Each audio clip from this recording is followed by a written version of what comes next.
You definitely need to get geo-tagged on the radar. Sometimes some people take photos of other sites and that might get caught up in a situation. So I would definitely recommend that you get dialed down on actually only taking photos of the location where you should be taking locations.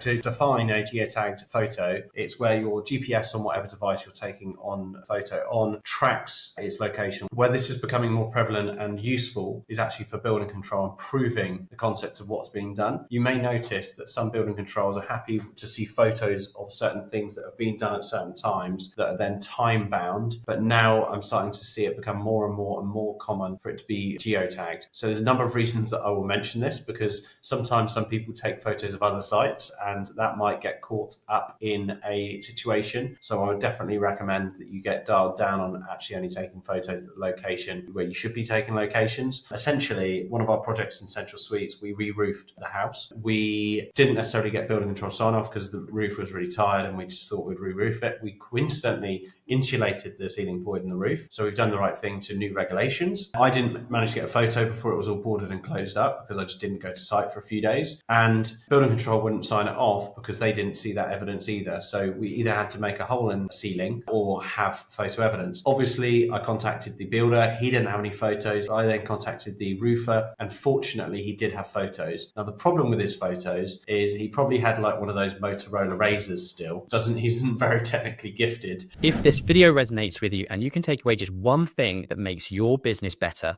then creating this video would have been a success.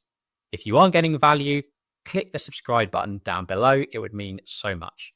Back to the video. He didn't have it geo-tagged and it became an absolute nightmare. And I was like to the builder control, I was like, if you look at the photo and then look at what's behind it, I can't replicate that landscape. It's other houses. That house there is really obviously that house there. And we managed to finally thumb that one through. But an evidence of you definitely need to get geo-tagged on the radar. And I actually find it really useful for like social media sharing on our projects as well, because on the iPhone, you can go into a location and look at all the photos that you've taken in that location. It's just becoming more of a thing, and building control like to see it. Equally, for delisting a building, it might be a good idea to make sure they're geo-tagged photos for evidence as well. If you got value from this video, make sure you click the subscribe button down below and ring the notification bell, because we release one video at least every week, so you'll be the first to get notified.